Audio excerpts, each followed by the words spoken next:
Hello and welcome to the Business Spotlight. Today we are joined by Ricky Flax from Delightful Food Group. Hiya, Ricky.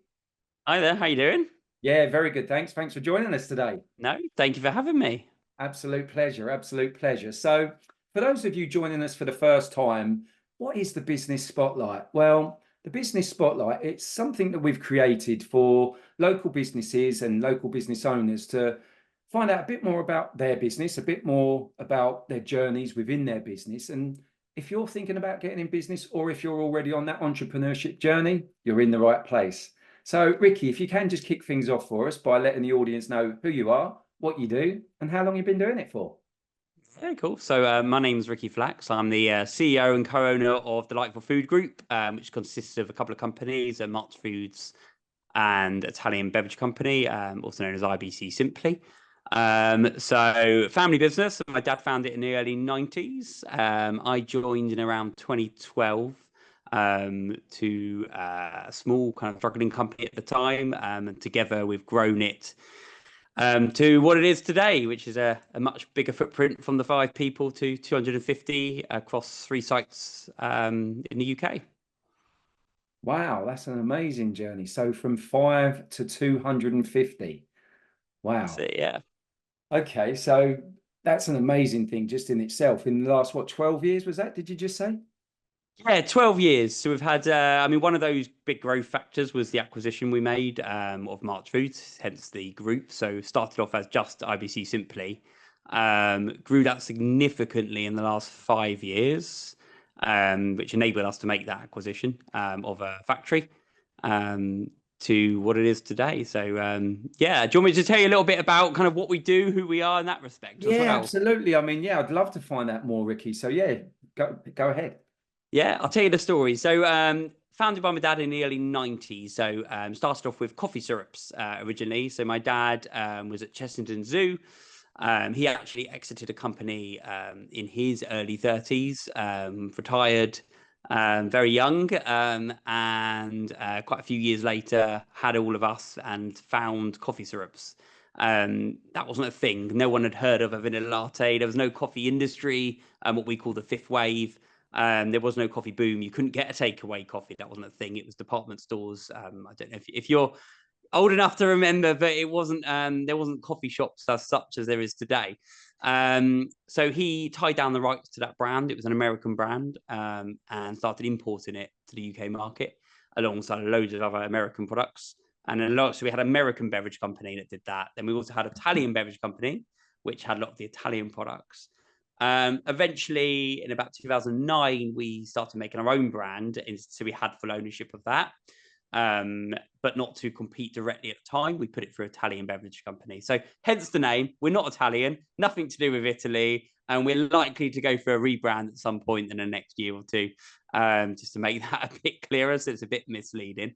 But we now are one of the biggest hospitality suppliers for coffee syrup, smoothies, frappes, hot chocolates. We do a lot of white label, private label alongside our own brand called Simply, supplying some of the biggest names in the market, the biggest coffee shops alongside restaurants, hotels, distribution and more. So yeah, that grew and grew. And then last year, we purchased a company called March Foods, which is one of the leading co-packers and co-manufacturers. So they co-pack a lot of, I can't say who to keep the, we've got to keep that confidential, but we make some of the biggest brands on the market that you use at home. So we work with some of the companies like Unilever, Britvic and people like that. Obviously, I can't mention product lines, but some big blue chip products that you'll be using at home. So which enabled us to obviously manufacture our own products in that factory, and also opened up a lot more of that product development line for us as well. So yeah, here we are today. Wow, I mean, that's an amazing journey just in itself. I mean, I usually sort of ask the question around, what would you say? Because, we all have competition in business, Ricky. And what would you say that you would say you do differently? What is it that makes you stand out from the crowd?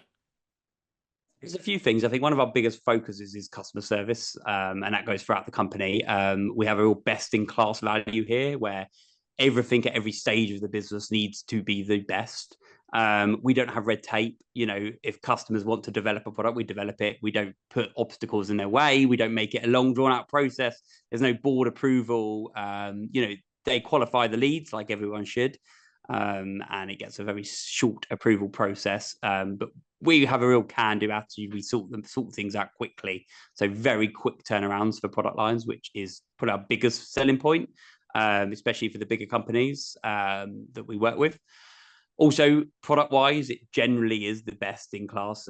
From blind taste tests we've done in the last year with some of the biggest retailers and chains. We were blind taste tested against every competitor and NPD products on the market, and our top 3 flavors came up first every time. So we really are the best product, giving the best service on the market, and we're a UK manufacturer, which is even better. Wow, I mean, you've ticked so many boxes there, Ricky. I There mean, you go. UK manufacturer, best quality products. I mean, you know, is there anything else that you need to tick off those lists?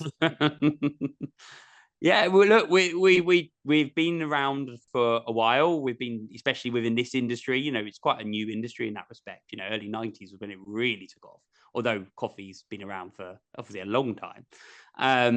So, you know, we know what we're doing, but we've got a real growth startup feel here. So it's got that kind of energy, that can-do attitude, but with that kind of historic grounding. Yeah, no, that's fantastic. And I mean, you know, you can tell even just the background that you've got there. I mean, it just looks pretty awesome. I mean, is that your own handiwork there, Ricky, or? No, so we work with a lot of local artists for our office designs. So this is a great artist called Mandy Doodles. She's quite known in kind of St Albans area, but we've got her to draw, or doodle, I should say, a whole wall of our entrance to the office, and she's done loads of other bits for us, including the one you see behind me. Yeah, it's really cool, really colourful and really funky. So I'm loving that Yeah. design. Yeah, that's great. And a great shout out as well. So I'll make sure we tag them in. So you've mentioned that you've got 3 sites. Did you say 3 sites that you're operating Yes. from at the moment? So, I mean, moving forwards and looking into, you know, we're nearly into it now, 2025 and beyond. What plans have you got for the future, you know, over the next year or so, Ricky? We're currently still in a massive growth program. IBC at the moment, you know, are looking to potentially double our turnover in the next couple of years, which is looking very likely with the pipeline we've got and the contracts we're looking to sign off at the moment. And then March Foods really, for me, has just started. It's a really good, profitable company, but we're looking to massively expand that. I mean, they've got a lot of capacity and a lot of potential. So looking to do a lot of work on that, and then potentially another acquisition or 2 in the next couple of years as well. So kind of watch this space. Wow, it sounds like a pretty roller coaster, exciting year that you got coming up there. Indeed, yeah, absolutely. Fantastic. So, oh, that's brilliant. I mean, and you know, all credit where credit's due. You've done a fantastic job so far. So I'm sure you're going to take it on to even more dizzy heights into the next coming sort of months and years. Thanks. So, Ricky, I guess moving on to yourself then, you know, as the business owner and the CEO, if you was to sort of boil things down to maybe 1 or 2 lessons that you've really learned over these last few years, what would you say really stands out for you that you could share with our audience today? I think it probably boils down to probably 2 or 3 things. I think one is listening. You've got to listen. You've got to take away your own arrogance.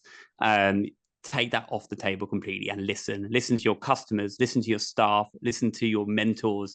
Listen to everyone around you and what they're telling you. It doesn't mean you have to do what they say, but listen. You know, unlearn constantly.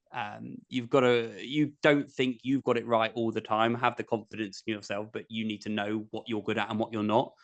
And listen to the people who do know and have got that experience around you. It would be the first point to make. The second point, I think, is about tenacity. I think it's not giving up on something. It's when you think it's over, just keep going with it. You don't know where it's going to go. You know, there's some of these leads that have paid off that have taken 2 years to get over the line, you know, and now, you know, multi-million-pound contracts.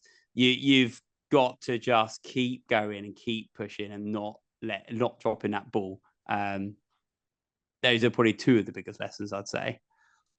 Yeah, I think that's really valuable, and I'm sure a lot of that's going to resonate with a lot of our viewers and listeners. So thank you for that, Ricky. I mean, I've written down the three things that I took from that, which was listen. I often hear that one. I mean, I think the phrase goes something along the lines of you've got two ears and one mouth for a reason.